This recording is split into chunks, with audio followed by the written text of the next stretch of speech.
जय हिंद एवरीवन, कैसे हैं आप सब लोग।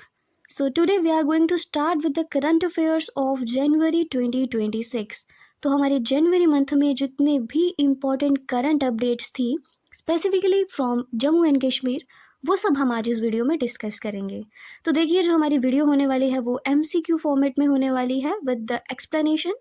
और अगर आप इस पे से किसी भी पेपर की तैयारी कर रहे हैं, whether it's JK SSB, JK PSC या फिर कोई भी पेपर जिसमें MCQs पूछे जाते हैं, उसके लिए ये वीडियो बहुत बेनिफिशियल होने वाली है।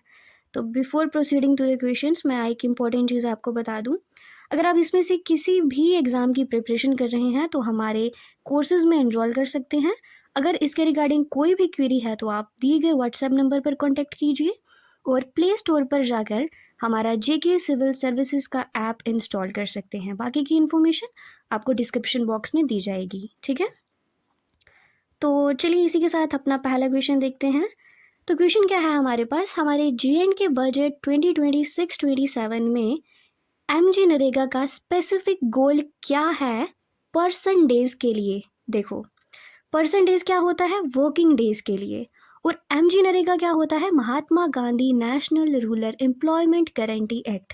इसमें क्या होता है, जो अनस्किल्ड लोग होते हैं, मतलब जिनके पास कोई स्पेसिफिक डिग्री नहीं होती है, उनको एम्प्लॉयमेंट दी जाती है। तो हमारे बजट में क्या बताया है इसके लिए, 250 लैक्स। देखिए, अब इसकी एक्सप्लेनेशन में भी यही चीज़ दी है कि 250 lakh according to the JNK budget, 250 lakh person days under the MG NREGA.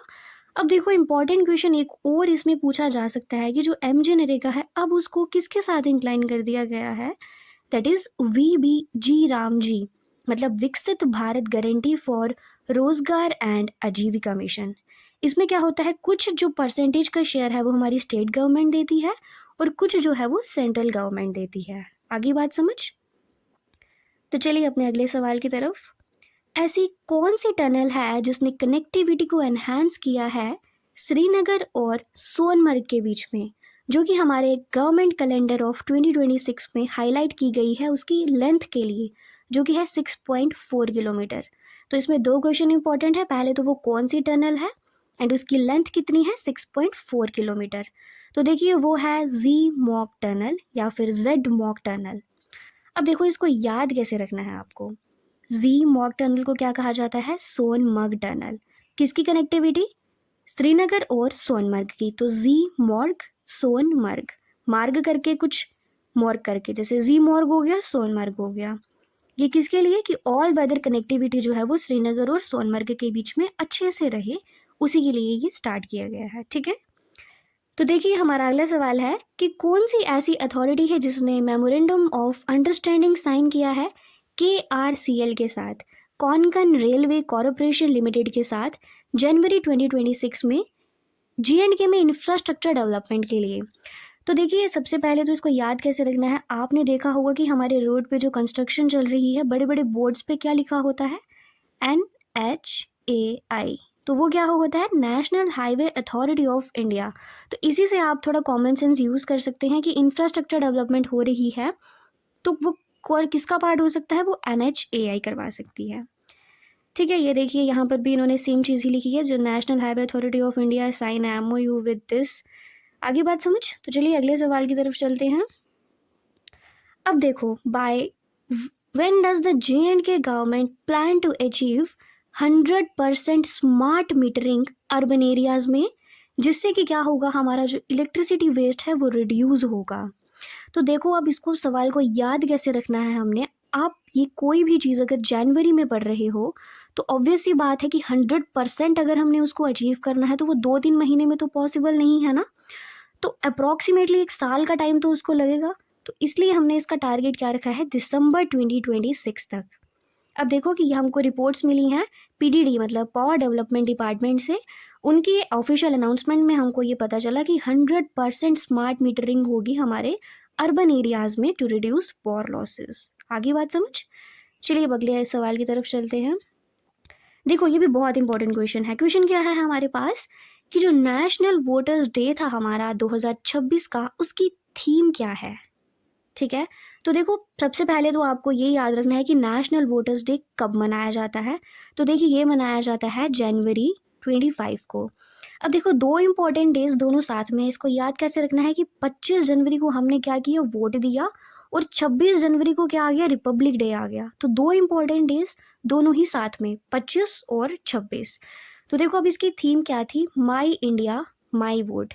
अब इसके लिए कोई ट्रिक नहीं है, देखो ये तो आपको याद ही करना पड़ेगा कि थीम क्या है, माई इंडिया माई वोट। अब चलिए देखिए, अब देखो इसमें ना बहुत इंपॉर्टेंट एक टैगलाइन थी कि जो सिटीजन होता है वो क्या होता है, इंडियन डेमोक्रेसी का हार्ट। अब हमारी जो कंट्री है ये इंडियन डेमोक्रेटिक नेशन है, हमारा प्रियम्बल में मेंशन है, और हम लोग जो वोट देते हैं उसी से इलेक्ट होकर हमारी जो है वो सरकार आती है। तो इसीलिए उन्होंने सिटीजन को क्या कहा है, हार्ट कहा है। आगे बात समझ। चलिए अब अपने अगले सवाल की तरफ चलते हैं। अब देखो ये भी बहुत इंपॉर्टेंट क्वेश्चन है। तो हमारे जम्मू का ऐसा कौन सा एथलीट है जिसने ब्रॉन्ज मेडल जीता है हमारी जूनियर नेशनल जूडो चैंपियनशिप में, जो कि जनवरी 2026 में हुई। तो देखो आपका इसको याद कैसे रखना है, इसका आंसर है विपुल यशवर्धन। अब विपुल जी को क्या मिली, विक्ट्री मिली। तो V for Vipul and V for victory. Victory किसको मिली, विपुल को मिली, V for victory and V for Vipul, Vipul Yashvardhan. और एक और इम्पॉर्टेंट चीज़ आपको इसमें याद रखनी है कि ये हुई कहाँ पे थी। ये जो जूनियर नेशनल जूडो चैंपियनशिप थी ये कोलकाता में हुई थी, और इनको ब्रॉन्ज मेडल से सम्मानित किया गया। आगे बात समझ। तो चलिए अब अपने अगले सवाल की तरफ चलते हैं। देखो ये भी बहुत इंपॉर्टेंट क्वेश्चन है। अब वो पूछ रहे हैं कि जो खेलो इंडिया विंटर गेम्स 2026 है, इसका फर्स्ट फेज जो है वो कौन सी जगह पर हुआ, जो कि जनवरी 20 से 26 तक चला था। तो देखो इसका आंसर है लद्दाख। ठीक है, ये भी आपको याद ही करना पड़ेगा। सॉरी। तो देखो जो फर्स्ट फेज था 6th खेलो इंडिया विंटर गेम्स का 2026 में, ये लद्दाख लेह में हुआ, जो जनवरी 20 से लेकर 26 तक चला। और इसमें फोकस किस एरिया पे किया गया था, इन्होंने आइस स्पोर्ट्स पे फोकस किया था, जैसे कि आइस हॉकी हो गई और स्केटिंग हो गई। अब इसके साथ एक और चीज़ याद रखिए कि इसका जो सेकेंड फेज होगा वो कहाँ पर होगा, वो होगा गुलमर्ग में। और वो किस पर फोकस करेगा, जैसे कि आइस स्पोर्ट्स पे था तो वो स्नो स्पोर्ट्स पर करेगा। ये इंपॉर्टेंट क्वेश्चन है, आपको पेपर में पूछा जा सकता है। इसकी लोकेशन और फोकस एरिया कौन कौन से थे, 2 फेजेस थे। ठीक है, तो क्लियर है। चलिए अब अगले सवाल की तरफ। अब देखो कौन सा ऐसा डिपार्टमेंट के एम्प्लॉयज़ हैं जिनको मैंडेटरी किया गया है कि आपको अपने एनुअल प्रॉपर्टी रिटर्न्स जो हैं वो जनवरी 1 से लेकर 31 जनवरी तक सबमिट करवाने हैं। तो अब देखो इसमें आपको याद ही रखना है कि जितने भी हमारे JNK के गवर्नमेंट एम्प्लॉयज़ होंगे उन सब के लिए ये मैंडेटरी है कि उनको अपने एनुअल प्रॉपर्टी रिटर्न्स, मतलब एक साल जो फाइनेंशियल ईयर 2025 का था उसमें जितने भी उनके मतलब सैलरी इनकम से रिलेटेड जितने भी प्रॉपर्टी की ट्रांजेक्शन जो सब कुछ भी थी उसके सारी जो डिटेल्स थी वो उनको जनवरी 1 से 31 तक सबमिट करवानी है। ठीक है, नीचे भी वही सेम चीज़ लिखी है, आप चाहें तो रीड कर सकते हैं एक बार। ठीक है, तो चलिए अब अपने अगले सवाल की तरफ चलते हैं। This is the most important question जो कि किसी न किसी पेपर में आपको पक्का देखा जाएगा। अब देखो कौन सी ऐसी फर्स्ट वुमेन ऑफिसर हैं हमारे जम्मू कश्मीर की जिन्होंने ऑल मेल CRPF कंटेंजेंट को लीड किया, जो कि हमारे रिपब्लिक डे की परेड हुई उसमें। तो देखिए उनका नाम है सिमरन बालाजी। अब इसको याद कैसे रखना है, सिमरन बालाजी ने CRPF को लीड किया, सिमरन बालाजी ने CRPF को लीड किया, SC करके सिमरन बालाजी ने CRPF को लीड किया। अब 3-4 बार इसको रिपीट करेंगे तो आपको ये चीज़ दिमाग में बैठ जाएगी कि सिमरन बालाजी ने CRPF को लीड किया। आगे मेरी बात समझ। अब एक्सप्लेनेशन देखिए कि सिमरन बालाजी असिस्टेंट कमांडेंट हैं, ये जम्मू के नौशहरा से हैं और राजौरी डिस्ट्रिक्ट से हैं। और इन्होंने हमारे जो 77th रिपब्लिक डे की परेड थी जो कि कर्तव्य पथ न्यू दिल्ली में ऑर्गेनाइज हुई थी, वहाँ पर इन्होंने जितने भी ऑल मेल CRPF कंटेंजेंट को लीड किया था, जिसमें 147 पर्सनल थे। ठीक है, आगे बात समझ क्लियर है। तो चलिए अब अगले सवाल की तरफ चलते हैं। अब देखो हमारे जो JNK में रिपब्लिक डे की सेलिब्रेशन हुई थी उसको किसने प्रिसाइड किया था, उसको किसने चेयर किया था, वो किया था हमारे लेफ्टिनेंट गवर्नर जी ने, जो कि हैं मनोज सिन्हा जी। उन्होंने ही प्रिसाइड किया और उन्होंने ही नेशनल फ्लैग को अनफ्लर्ड किया था। और जो रिपब्लिक डे का फंक्शन हुआ था ये कहाँ पर हुआ था, ये हुआ था मौलाना आज़ाद स्टेडियम जम्मू में। ये दोनों चीज़ें आपको पूछी जा सकती हैं। ठीक है, तो चलिए अब अगले क्वेश्चन की तरफ। अब देखो कौन सी ऐसी ऑर्गेनाइजेशन है जिसने की कंस्ट्रक्शन स्टार्ट करनी है जो 7 किलोमीटर हमारी साधना टनल है नॉर्थ कश्मीर में। अब एक चीज़ मैं आपको बता दूं कि जो हमारी साधना टनल है उसी के साथ एक हमारा साधना पास है, और वो जो साधना पास है ना वो मोस्ट ऑफ द टाइम बंद रहता है। क्यों? क्योंकि वहाँ पे जो वेदर कंडीशंस हैं वो बहुत एक्सट्रीम लेवल पर हैं, स्नोफॉल लेवल इंचेस बहुत ज़्यादा होते हैं। तो सबसे पहले देखो कि वो कौन सी ऐसी ऑर्गेनाइजेशन है, तो देखिए वो है हमारी BRO। आप लोगों ने पढ़ा होगा कि हमारे जितने भी बॉर्डर एरियाज़ में जो रोड की कंस्ट्रक्शन वगैरह कराई जाती है वो BRO के अंडर ही होती है, तो इसलिए इसका आंसर है BRO। अब इसकी एक्सप्लेनेशन में देखते हैं। देखिए सेम चीज़ है ना, साधना टनल है। अब देखो इसका एल्टीट्यूड है अप्रॉक्सी 10,000 फीट का, तो इसीलिए इन्होंने ऑल वेदर कनेक्टिविटी प्रोवाइड करने के लिए जो बॉर्डर एरियाज़ हैं कुपवाड़ा के, इसीलिए इन्होंने ये जो है साधना टनल को स्टार्ट किया है। तो आपको याद रखना है BRO। चलिए अब अगले सवाल की तरफ। अब देखो 2026 की रिपोर्ट्स में कौन सा ऐसा हाइड्रो इलेक्ट्रिक प्रोजेक्ट है जो JNK में कमीशन कर दिया जाएगा 2026 मई से। तो वो कौन सा है? आपने आई होप इसके बारे में पहले भी पढ़ा होगा। ये है रैटले हाइड्रो इलेक्ट्रिक प्रोजेक्ट, जो कि मई 2026 से स्टार्ट कर दिया जाएगा। अब देखो, अब याद कैसे करना है इसको? आप इतना कुछ रट ही रहे हो तो रट ले करके कुछ इस तरह से आप इसको याद कर सकते हो कि कौन सा है। ये है रैटले। हाँ, अब एक और इम्पॉर्टेंट चीज़ देखिए कि कौन सी रिवर पर है। ये है चेनाब रिवर पर, जो कि है हमारी किश्तवाड़ डिस्ट्रिक्ट में। और जो कितने मेगावाट का है? ये 850 मेगावाट्स का है। ये भी आपको क्वेश्चन पूछा जा सकता है कि ये कितने वाट का है, तो ये इतने मेगावाट्स का है। आगे बात समझ? तो चलिए अपने अगले सवाल की तरफ चलते हैं, और मुझे लगता है कि आपको ये क्वेश्चन पता ही होगा सबको इसका आंसर। तो which traditional dairy product of Udhampur district received directives for scientific upscaling under the ODOP? अब देखो ODOP क्या होता है? One district one product initiative. Upscaling का मतलब होता है कि इस जो हमारा उधमपुर डिस्ट्रिक्ट है उसकी कौन सी ऐसी ट्रेडिशनल डेयरी प्रोडक्ट है जिसको इस इनिशिएटिव के अंदर अपस्केल किया जाएगा, मतलब उसकी प्रोडक्टिविटी को बढ़ाया जाएगा, उसकी प्रोडक्शन एनहेंस होगी, और जो पैन लेवल पर जो है उसकी और ज़्यादा डिमांड जिससे बढ़ेगी, लोगों को फ़ायदा होगा, एम्प्लॉयमेंट जनरेट होगी। तो देखिए ये है हमारी फेमस कलाड़ी। अब कलाड़ी, जिसको कलारी भी लिखा जाता है, और इसको GI टैग भी मिल चुका है, और इसको क्या कहा जाता है? Mozzarella of Jammu. ठीक है, तो किसके अंडर है ये? ODOP के अंडर ये चीज़ आ गई है। आगे बात समझ? चलिए अब अगले सवाल की तरफ चलते हैं। अब देखो हमने पहले क्या पढ़ा? रैटले पढ़ा। रैटले कब आएगा? हमारा मई से कमीशन किया जाएगा। और अब हमारे पास नेक्स्ट क्या है? पाकल दल हाइड्रो इलेक्ट्रिक प्रोजेक्ट, जो कि है 1000 मेगावाट्स का। आपको अब मुझे ये चीज़ बताओ कि जो रैटले वाला था वो कितने मेगावाट्स का था? जल्दी बताओ। ठीक है, अब देखो ये कब से कमीशन किया जाएगा? सितंबर 2026 में। तो ये कौन सा, अब कौन सी ऐसी अथॉरिटी है जिसने इसके बारे में हमको बताया है? वो है Chenab valley power project limited, CVPPL। अब ये भी आपको याद रखना है कि चेनाब रिवर पर ही है। तो देखो इसमें भी सेम चीज़ ही लिखी हुई है कि that a joint venture involving NHPC is implementing the 1000 megawatt Pakal Dul hydro electric project in Jammu and Kashmir. और ठीक है, कंप्लीट हो जाएगा। अब आपको याद बस ये रखना है कि कितने मेगावाट्स का है और कब तक कंप्लीट हो जाएगा और किसके अंडर है, कौन सी अथॉरिटी है। चलिए अब अगले क्वेश्चन की तरफ चलते हैं। अब देखो जनवरी 2026 में कौन सी ऐसी एंटिटी है जिसने कि मिलिटेंट्स के अगेन ऑपरेशंस ऑर्गेनाइज किए हैं हमारे पुंछ रजौरी वाले सेक्टर में? तो इम्पॉर्टेंट क्वेश्चन है, आने के चांसेस हैं। तो इसका आंसर होगा हमारी इंडियन आर्मी। आपको सभी लग रहे होंगे, बट इसका आंसर आपको याद रखना है क्या है? इंडियन आर्मी ने। अब देखो यहाँ पे भी सेम चीज़ लिखी है कि इंडियन आर्मी ने किया है पुंछ रजौरी में, और किसके अंडर किया है? जो वाइट नाइट कॉप्स हैं 16 कॉप्स, इसके अंडर उन्होंने किया है। चलिए अगला सवाल। अब देखो in the third president's cup national karate championship हमारी जो JNK टीम है उसको कौन सी पोजीशन हासिल हुई है?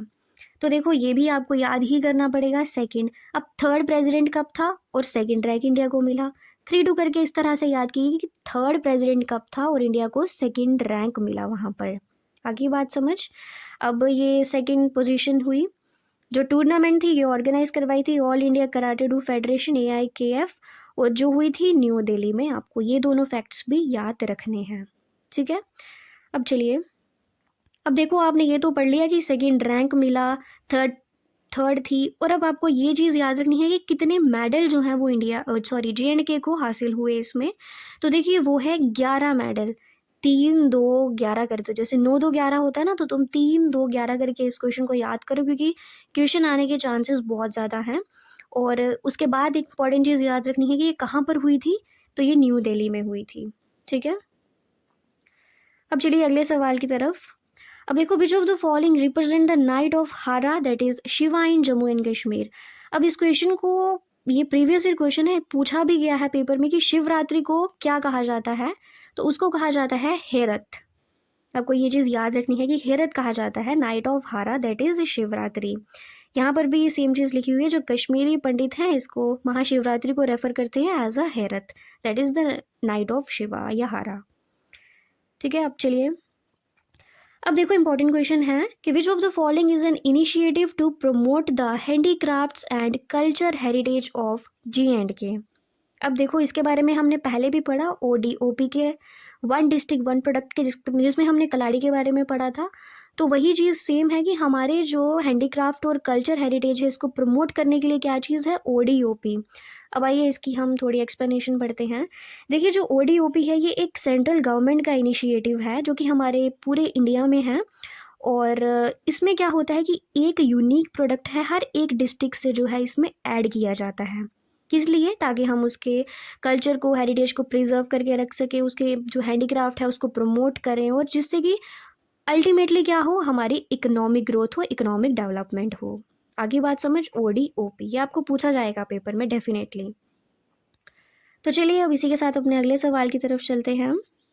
अब देखो, कौन सी ऐसी टीम थी जिसने first ever BCCI tournament title हासिल किया, किसको हराकर, मिजोरम को हटाकर, in the Vijay Merchant trophy final में, जो कि 2026 में हुई। तो देखिए ये है हमारी जम्मू एंड कश्मीर की टीम। मुझे लगता है ये तो आपको वैसे ही पता होना चाहिए, आप पेपर नहीं भी दे रहे हो फिर भी आपको पता होना चाहिए। तो अब इसमें हम इम्पॉर्टेंट फैक्ट्स क्या देखें। देखो इंपॉर्टेंट फैक्ट तो आपको ये करना है कि जो ये है ये अंडर 16 क्रिकेट टीम थी, जिसने कि सबसे पहला जो टाइटल है विजय मर्चेंट ट्रॉफी कप का ये हासिल किया, और किसको हराकर, मिजोरम को हराकर। आगे बात समझ, तो बस यही चीज़ आपको इसमें याद रखनी है, JNK ने अचीव किया मिजोरम को हराकर। चलिए अब अगले सवाल की तरफ। अब देखो, कौन से ऐसे इंस्टीट्यूशन है जिसने कि श्री अरबिंदो ज्ञान केंद्र लाइब्रेरी को इनैगोरेट किया। तो देखिए ये है हमारी यूनिवर्सिटी ऑफ जम्मू। हमारी जम्मू यूनिवर्सिटी के जो धन्वंतरी लाइब्रेरी है, वहाँ पर जो श्री अरबिंदो ज्ञान केंद्र है वो इनैगोरेट किया गया। और किसी लिए किया गया कि वो उनकी जो टीचिंग्स थी, उनकी जो लर्निंग थी उसको आगे प्रमोट कर सके, जितने भी मतलब उनकी फिलोसफिकल टीचिंग्स थी या स्पिरिचुअलिटी के रिगार्डिंग, तो वो स्टूडेंट्स और स्कॉलर्स में कहीं ना कहीं उनके लिए यूज़फुल रहे, तो इसीलिए इनैगोरेट किया गया। किसका है ये स्पेशली पूछ सकते हैं, आपको कंफ्यूजन हो सकती है, तो याद रखना है श्री अरबिंदो जी का। ठीक है, अब चलिए अगले सवाल की तरफ। अब देखो ये क्वेश्चन भी इंपॉर्टेंट है कि कौन सी ऐसी ऑर्गेनाइजेशन है जिसने कि तवी बोटिंग फेस्टिवल को ऑर्गेनाइज किया हमारे JNK में, जिससे कि हमारा जो टूरिज्म है वो और ज़्यादा बूस्ट करे। तो देखो हमारी जम्मू क्या है, स्मार्ट सिटी है, और अगर ऐसा काम होता रहा तो और स्मार्ट हो जाएगी। तो इसीलिए इसका आंसर क्या होगा, Jammu smart city limited, JSCL करके आपको याद रखना है कि जम्मू स्मार्ट सिटी है, और हमने एक बहुत अच्छा इनिशिएटिव लिया है जिससे कि ये और स्मार्ट बनेगी। इस तरीके से याद कर सकते हो आप। अब यहाँ एक्सप्लेनेशन में भी वही चीज़ लिखी हुई है कि Jammu smart city limited and the Jammu municipal corporation at the Tawi river front aims to promote urban tourism, और इनैगोरेट किया उन्होंने, मतलब बहुत सारी और भी वाटर एक्टिविटीज़ वहाँ पर इनिशिएट की। और अल्टीमेटली क्या किसके लिए किया कि टूरिज्म जो है और इकोनॉमिक ग्रोथ है वो ज़्यादा हो वहाँ पर। ठीक है, चलिए अगले सवाल की तरफ चलते हैं। अब देखो ये हमारे जम्मू कश्मीर की बहुत एक ऑनरेबल पर्सनालिटी हैं जिनको कि ऑनर किया गया हमारे रिपब्लिक डे के फंक्शन में विद द ट्राइबल अवार्ड। ठीक है, तो वो कौन है, वो है चौधरी मोहम्मद असद नुमानी जी। देखिए इनको इसीलिए किया गया क्योंकि इन्होंने अपने एरिया में बहुत ज़्यादा जो मतलब सोशल वेलफेयर एक्टिविटीज़ थी वो स्टार्ट की, लोगों का वेलफेयर किया, और बहुत ज़्यादा सोशल स्कीम्स में लोगों को जोड़ा। तो इसीलिए उसी के तहत इनको क्या, एक ट्राइबल अवार्ड जिसको हम कहते हैं जनजातीय गौरव सम्मान, इससे इनको दिया गया, ऑनर किया गया at the Republic day celebration 2026 में। ठीक है, चौधरी मोहम्मद अजद नुमानी जी, याद रखिए। अब चलिए अगला सवाल क्या है हमारे पास। अब देखो, according to the 2026 government order, तो सुप्रीम कोर्ट की डायरेक्टिव्स के अकॉर्डिंगली कौन सा ऐसा जो है चेयरपर्सन रहेगा हमारे डिस्ट्रिक्ट लेवल मॉनिटरिंग कमेटी, जो किसके लिए है, स्टूडेंट्स की मेंटल हेल्थ के लिए है। तो देखिए वो रहेंगे हमारे डिप्टी कमिश्नर जी। अब देखो मैं आपको इसकी थोड़ी एक्सप्लेनेशन बताऊं पहले। एक बहुत ही हमारा इम्पोर्टेंट केस हुआ था, जो कि था Sukhdev Saha versus state of Andhra Pradesh, जिसमें कि हमारे सुप्रीम कोर्ट ने इनको डायरेक्शंस दी और कहा कि जो मेंटल हेल्थ होती है वो भी क्या है, एक इंटीग्रल पार्ट है राइट टू लाइफ। जो हमारा आर्टिकल 21 है, right to life and personal liberty, उसी के अंडर हमने जो स्टूडेंट्स की मेंटल हेल्थ थी इसको भी रिकॉग्नाइज किया गया और इसको भी एक इसका इंटीग्रल पार्ट माना गया। तो अब वो बोल रहे हैं कि कौन से ऐसे जो मतलब चेयरपर्सन होगा इसका, तो वो रहेगा हमारा डिप्टी कमिश्नर साहब, ठीक है। अब देखिए हमारा अगला सवाल क्या है कि इन जनवरी 2026 जो जम्मू एंड कश्मीर का बजट है, उसमें उन्होंने किस पर ज़्यादा एम्फेसिस किया है एम्प्लॉयमेंट जनरेशन के लिए। तो देखिए वो है green energy and startup. Important है, इसमें से आपको कोई भी लग सकता है, बट आपको इसको याद ही करना है कि ग्रीन एनर्जी एंड स्टार्टअप पे फोकस किया गया है। अब देखो इसमें क्या होगा कि वो ग्रीन एनर्जी ट्रांजिशन कर रहे हैं, मतलब they are shifting towards the renewable energy, जैसे कि हमारी solar energy, wind energy, battery energy storage system. इससे क्या होगा कि वेस्टेज कम होगी, पोल्यूशन कम होगा और एम्प्लॉयमेंट भी एक तरह से जनरेट करेगी। और इस पे इन्होंने क्या इंक्लूड किए हैं, हमारे हाइब्रिड सोलर पार्क्स हो गए, solar villages in the tribal and aspirational areas. आगे बात समझ। चलिए अब अपने अगले सवाल की तरफ चलते हैं। अब देखो हमारी जे.एंड.के गवर्नमेंट ने किसके साथ एमओयू साइन किया है जनवरी में, जिससे कि वो हमारे जो एआई और डाटा साइंस है इसमें हमारे बच्चों को स्किल्स प्रोवाइड करेंगे। याद रखना है आपको, एआई और डाटा साइंस में स्किल्स प्रोवाइड करेंगे। वो कौन है, NIELIT, जो कि है national institute of electronics and information technology. तो आइए इसकी एक्सप्लेनेशन में बढ़ते हैं। अब देखो तो J&K government specially the university of Jammu centre for distance and online education, इन्होंने एक मेमोरेंडम ऑफ अंडरस्टैंडिंग साइन किया है किसके साथ में, NIELIT, देखिए national institute of electronic and information technology, जिससे कि जो ये डिजिटल लर्निंग है इसको एनहांस करेंगे, बच्चों को अपॉर्चुनिटीज़ मिलेंगी। जितनी भी हमारी इमर्जिंग टेक्नोलॉजीज जैसे एआई हो गया, साइबर सिक्योरिटीज़, रोबोटिक्स, ये सब चीज़ों में वो बूस्ट कर पाएंगे अपने खुद की जो टेक्नोलॉजी है, अपने स्किल्स हैं उनको। आगे बात समझ। चलिए अब अगला सवाल है। अब देखो हमारी जो 2026 में रिपब्लिक डे की परेड हुई, उसमें जे.एंड.के की थीम क्या थी, कौन सा टैबुला, वहाँ पे सब अपनी अपनी स्टेट का परफॉर्म करते हैं। तो देखिए हमारा था कल्चर, हेरिटेज एंड टूरिज़्म। हमारे जे.एंड.के का कल्चर बेस्ट है, हेरिटेज बेस्ट है, मतलब टूरिज़्म बेस्ट है।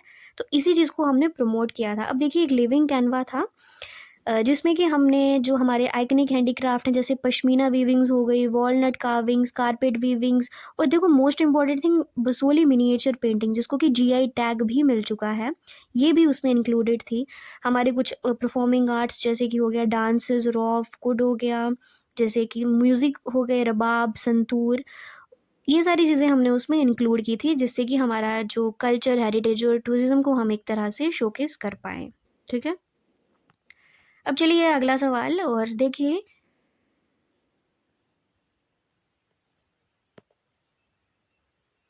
अब चलिए नेक्स्ट क्वेश्चन की तरफ चलते हैं।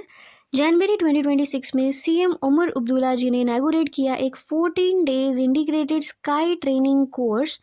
तो वो अब हमको बताना है कि इसमें से कौन सी ऐसी लोकेशन है जहाँ पर कि वो नहीं था। तो वो कौन सी ऐसी लोकेशन है, पत्नी टॉप है, जहाँ पर वो नहीं था। आपको क्वेश्चन भी ध्यान से पढ़ना है, नॉट पूछा है कि नहीं पूछा है, तो वो पत्नी टॉप है जहाँ पर वो नहीं था। अब देखिए इसके बारे में पढ़ते हैं हम। हमारे सीएम उमर अब्दुल्ला जी ने इनैगोरेट किया था 14 दिन का एक स्काई ट्रेनिंग कोर्स, जिसमें कि उन्होंने टारगेट रखा था 500 से 600 बच्चे जिनकी एज ग्रुप थी 12 से 18, जो कि बूस्ट कर पाएंगे, जिससे कि हमारा जो टूरिज्म है एक तरह से वो बूस्ट होगा। एरियाज भी दिए हैं, गुलमर्ग, सोनमर्ग और दूध पथरी वाले, ये सारे एरियाज। आगे बात समझ। तो चलिए अब अगले क्वेश्चन की तरफ। अब देखो हमारे जो फाइनेंशियल ईयर 26-27 जो है जे.एंड.के का, उसमें उन्होंने कितने किलोमीटर का जो रोड है उसको टारगेट रखा है फॉर मैकेमेटाइजेशन और ब्लैक टॉपिंग, मतलब कंस्ट्रक्शन के लिए बेसिकली। तो वो इन्होंने टारगेट रखा है 3500 किलोमीटर का रोड। याद रखना है इसको, इम्फैक्ट है, याद ही करना पड़ेगा। तो कितने का है वो? 3500 किलोमीटर का रोड है। अब देखिए किसके लिए होगा? ऑब्वियस सी बात है कि ये हमारी रीजनल कनेक्टिविटी को इन्हांस करने के लिए ही होगा। अचीव होता है कि नहीं ये बाद में देखेंगे, बट अभी तक के लिए हमको इतनी चीज़ मेंशन है तो ये हमको एग्ज़ाम पॉइंट ऑफ व्यू से याद रखनी ही पड़ेगी। अब देखो, अब हम जनवरी मंथ पढ़ रहे हैं तो नेशनल यूथ डे को कैसे भूल जाते हैं? तो नेशनल यूथ डे है जो वो कब सेलिब्रेट किया जाता है? वो किया जाता है 12 जनवरी को। ऐसे क्वेश्चन एवरग्रीन क्वेश्चन होते हैं जो आपको पूछे ही जाते हैं पेपर में। तो किसकी बर्थ एनिवर्सरी को मार्क करता है? तो ये मार्क करता है हमारे स्वामी विवेकानंद जी की बर्थ एनिवर्सरी को। अब देखो इसकी थीम आप मुझे बताइए, इसकी क्या थीम थी इस बार की? ठीक है, तो चलिए अगले सवाल की तरफ। ओके, तो यहाँ हमने क्वेश्चन भी ऐड किया हुआ है कि इसकी थीम क्या थी। तो देखिए इसकी थीम थी ignite the self impact the world. ठीक है, तो इसकी थीम भी याद करिए। इसको याद करने का कोई अब ट्रिक तो नहीं है, आपको याद ही करनी पड़ेंगी। थीम्स हर साल चेंज होती है, तो इसलिए ignite the self impact the world, खुद को चेंज करो तभी आपको जो है दुनिया में परिवर्तन देखने को मिलेगा। तो इसी के साथ thank you so much for watching this video. I hope आपको ये जो कंटेंट है ये यूज़फुल लगा होगा। अगर कोई भी क्यूरी होगी तो you can ask me in the comment section. So thank you so much for watching. जय हिंद।